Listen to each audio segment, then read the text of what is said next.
ఎన్నడు కానంత వైరల్ ఏందో జగిత్యాల కొన్నొత్తుల సంది జగిత్యాల పేరు మారు మారు మారు మారిపోతుంది.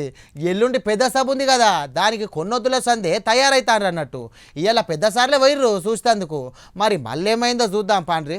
ఈడ నడిమిట్ల జగిత్యాల గురించి ఎంత చెప్పినా తక్కువే. జీవన్ రెడ్డి సారు కాంగ్రెస్ కు బాయ్ చెప్పి కారెక్కుడితోటి రాజకీయం మొత్తం మారిందాడా.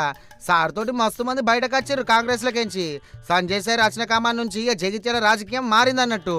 ఇక అలుగుల మీద ఉన్న జీవన్ రెడ్డి సారు ఎల్లనే ఎల్లే అందులోకించి శ్రీధర్ సారు ఇంకిందరు సార్లు వచ్చి భుజగించినా సరే సార్ అందులో ఉండలే. ఆఖరికి రామన్న సార్ అచ్చుడితోటి ఇక కారెక్కుడు ఫిక్స్ అని ఫిక్స్ అయ్యారు చాలా మంది. అదే నాడు కన్ఫర్మ్ సుతా అయింది. మరి తెల్లారి కారు ఓనర్ కేసీఆర్ సార్ను సుతా కలిసి కౌలించుకునే వరకు జగిత్యాల కాంగ్రెస్ కు ఇక ఇబ్బంది అని ఫిక్స్ అయిపోయారు అంతటా.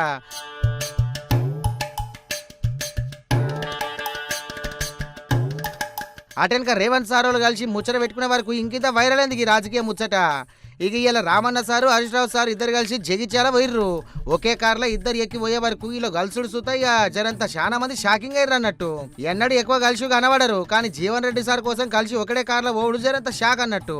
ఇలా నడిమిట్ల సుతా ఏదో పంచాయతీ నడుతుందని టాకు, ఆ టాకు ఈ టాకు అన్ని పక్కకు పెట్టి ఇక కూడిపోయినరు అన్నట్టు సార్ వాళ్ళు ఇద్దరు. ఒకే కారెక్కి జీవన్ రెడ్డి సార్ను కారెక్కించుకునేందుకు కలిసిరు అన్నట్టు.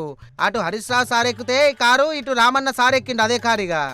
ఎల్లుండి సభ ఉంది జగిత్యాలలా. గా సభ కేసీఆర్ సార్ అత్తాండు, అందుకనే అన్ని చూసేందుకు వచ్చిర్రు ఈ సార్ వాళ్ళు ఇద్దరు అన్నట్టు. ఆడ ఉసం జరసేపు ముచ్చట సుతా పెట్టిండ్రు. జీవన్ రెడ్డి సారు అలై బలై వేసుకున్నారు. ఇంత ఆడ మాట్లాడంగా సింహం బయటకు అత్తాందంటే గుంటనక్కల గుండెలలో గుబులు పుడుతాందని చెప్పేసి మాట్లాడుకొచ్చిండు రామన్న. కాంగ్రెస్ ప్రభుత్వం జగిత్యాలలో జరగబోతున్న జైత్రయాత్రను అడ్డుకునే ఒక చిల్లర ప్రయత్నం చేస్తా ఉంది. ముఖ్యమంత్రి గారు, మంత్రులు ఎంత సిల్లీ పాలిటిక్స్ అంటే, కేసీఆర్ గారు ఇక్కడికి వస్తున్నారంటే ముఖ్యమంత్రి గారు మేడిగడ్డకు పోతారట. 2.5 ఏళ్లకెళ్లి మేడిగడ్డకు పోయేందుకు ముఖ్యమంత్రికి టైం లేకుండే అర్జెంట్ గా ముఖ్యమంత్రి గారికి కేసీఆర్ గారి బహిరంగ సభ ఇక్కడ ఉంటే టీవీలలో సగం కేసీఆర్ ను చూపెట్టాలి, సగం రేవంత్ రెడ్డిని చూపెట్టాలి, పేపర్లలో సగం రేవంత్ రెడ్డిది రాయాలి, అవతలకు కేసీఆర్ రాయాలని ఒక చిల్లర ప్రయత్నం. అంటే ఇంత కుత్సితమైన, ఇంత కుసంస్కారమైన, ఇంత చిన్న మెదడున్న ముఖ్యమంత్రి బహుశా భారతదేశంలో ఎవరు ఉండరు, రేవంత్ రెడ్డి తప్ప. ఆయనకు హైటే తక్కువ అనుకున్నా, బుర్ర కూడా తక్కువ. అంటే ఈ మాట ఎందుకు అంటున్నా అంటే, నిజం గింత చిల్లరకు ఉండకూడదు రాజకీయం. మేడిగడ్డ పోయేందుకు 2 ఏళ్ల సంది టైం లేదు, కానీ కేసీఆర్ సార్ అత్తాండని తెలిసి సభలో ఉన్న రోజు అటు ఇటు ఓడేందని చెప్పేసి అడిగిండు. అయితే అదే నాడు మేడిగడ్డ చూసేందుకు పోతాండు రేవంత్ రెడ్డి సారు. ఇక ఆడనే పక్కకున్న హరీష్ రావు సారు మహిళా బిల్లు గురించి మాట్లాడింది అన్నట్టు.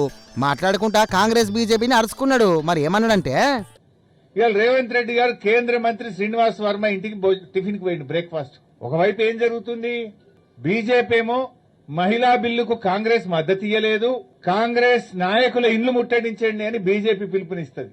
రేవంత్ రెడ్డి ఏమో ఆ కేంద్ర మంత్రి ఇంటికి టిఫిన్ కి పోతాడు పొద్దుగాల. ఏం నాటకాలు ఆడుతున్నారు మీరు? ఇదే కేంద్ర ప్రభుత్వం కాంగ్రెస్ ఎంపీల ఇల్లు ముట్టడి అంటది, అదే కేంద్ర మంత్రి ఇంటికి రేవంత్ రెడ్డి భోజనానికి పోతాడు. అంటే నీ హైబ్రిడ్ సిద్ధాంతం ఇదేనా? ఇక నీ క్రాస్ బ్రీడ్ సిద్ధాంతం ఇదేనా?